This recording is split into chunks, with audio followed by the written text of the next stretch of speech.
Bonjour à toutes et à tous. Donc après avoir vu dans la première grande partie de notre module langue et terminologie juridique le droit objectif et ses subdivisions, à savoir le droit privé et le droit public et leurs différences, la règle de droit et sa différence, sa définition et sa différence avec le règlement.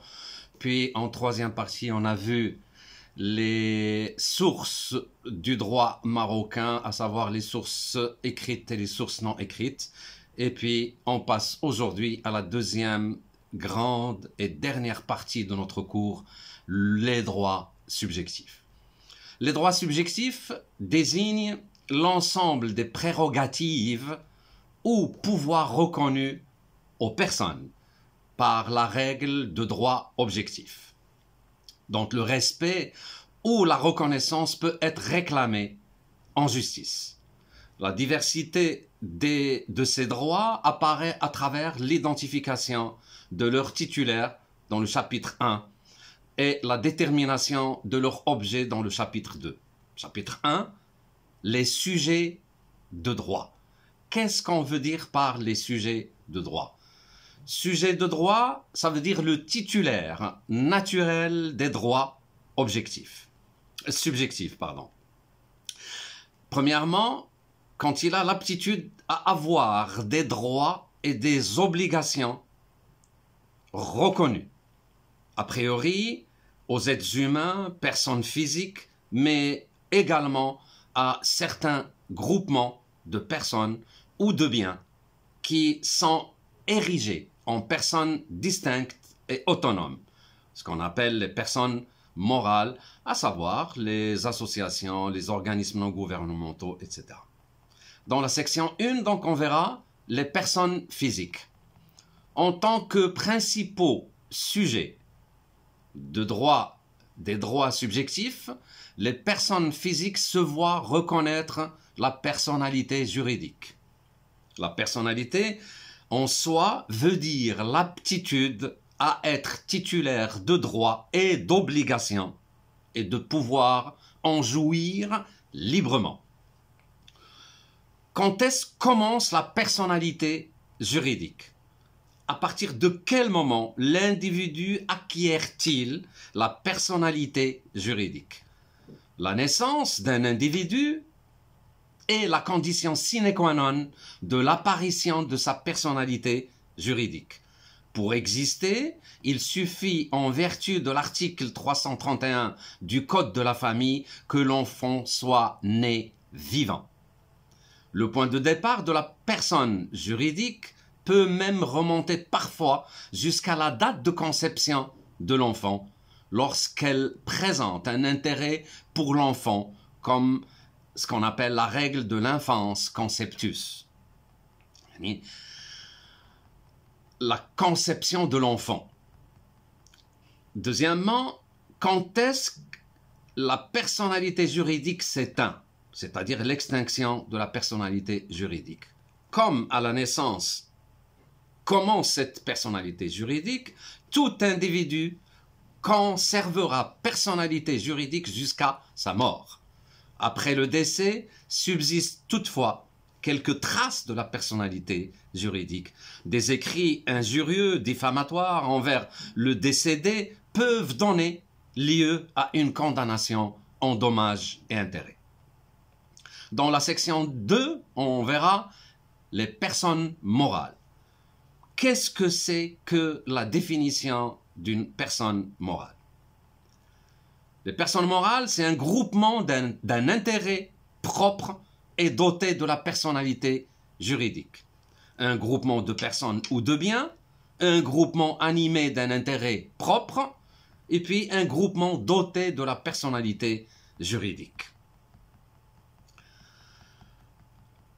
Les différents types de personnes morales. On a, premièrement, les groupements de biens, comme les fondations religieuses, les habous, ou le waqf, les fondations laïques, comme la Fondation Mohammed V pour la solidarité, la Fondation Mohammed VI de promotion des œuvres sociales de l'éducation et la formation, la fondation du roi Abdelaziz Al Saoud pour les études islamiques et les sciences humaines, puis d'autres fondations et d'autres organismes qui ont un intérêt commun propre. Qu'est-ce que c'est que les groupements de personnes?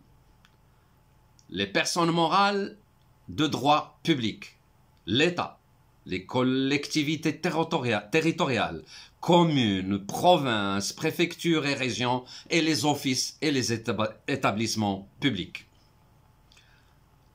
Quelles sont maintenant les personnes morales de droit privé?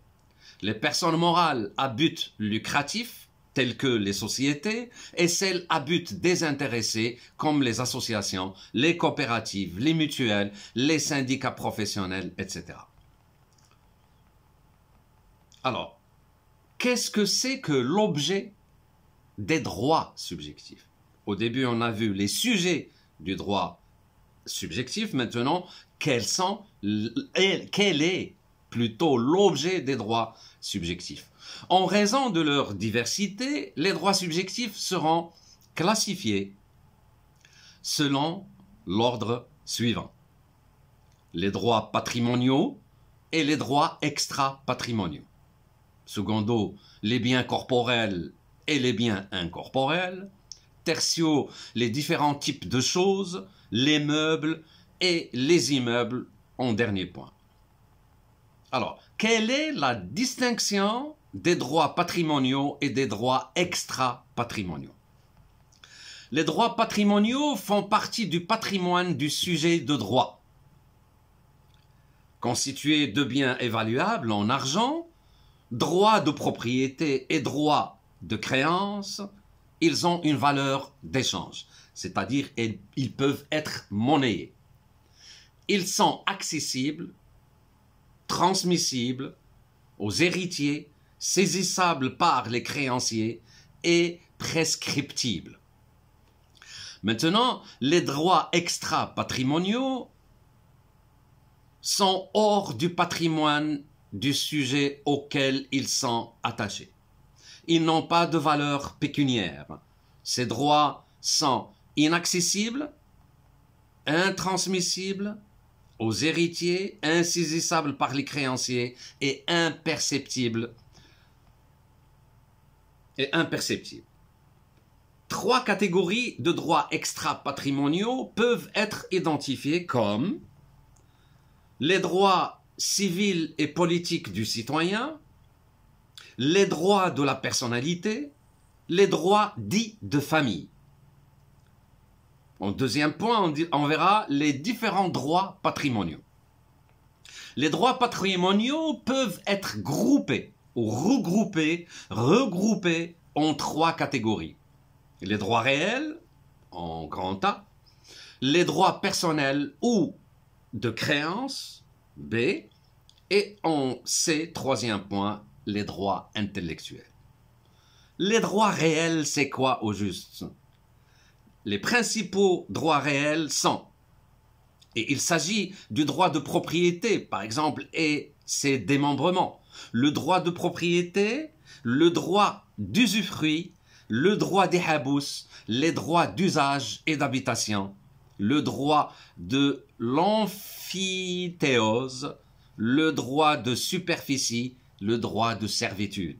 Tout ça, c'est un rapport avec la propriété, comme les terrains, comme les biens immobiliers, qui peuvent être laissés comme héritage aux enfants. Les droits réels accessoires en deux. Les droits réels accessoires sont liés à l'existence d'une créance dont ils grandissent le recouvrement. C'est un cas essentiellement de l'hypothèque et du gage. Les droits personnels ou de créance.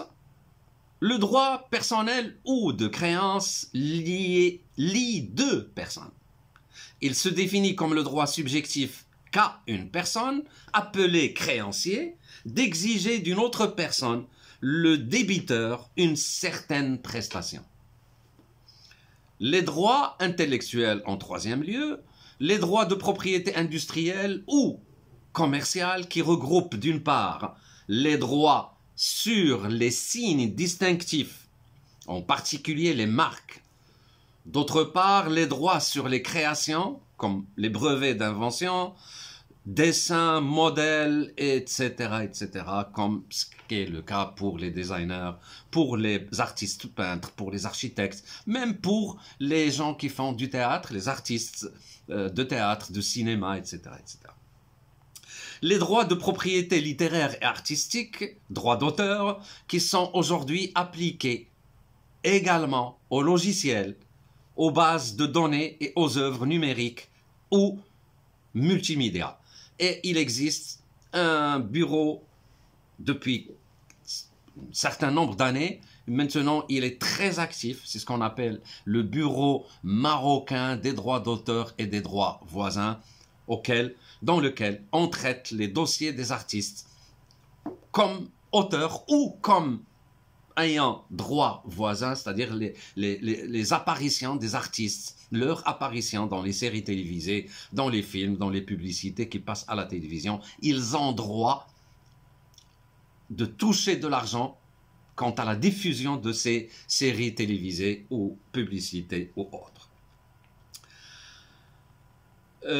Dans la section 2, donc, on va parler des biens corporels et les biens incorporels. Les biens corporels sont tous les biens objets de droit qui ont une existence matérielle, par exemple un immeuble ou un objet mobilier quelconque. Les biens incorporels, ce sont des biens qui ont une valeur économique, mais qui n'ont pas d'existence matérielle, comme la propriété littéraire et artistique, le fonds de commerce, etc. Maintenant, on va classifier les choses. La distinction des choses consomptibles et des choses non consomptibles est la distinction des choses fongibles et des choses non fongibles.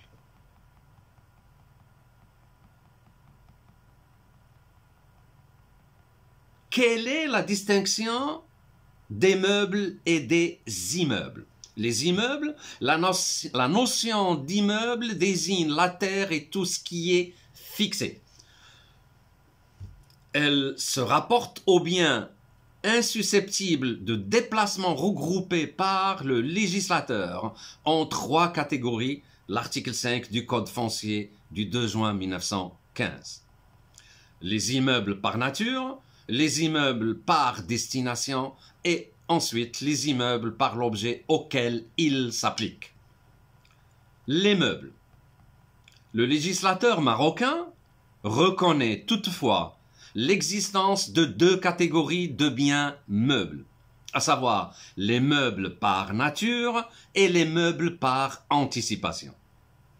À ces 2 catégories, le législateur français ajoute une 3e concernant les meubles par détermination de la loi. Jusque-là, on a fini la 2e partie concernant les droits subjectifs. Dans la prochaine vidéo, on fera un récapitulatif et de toutes les conceptions, tous les concepts et la terminologie concernant le sujet de droit et l'objet du droit. À très bientôt. Merci et au revoir.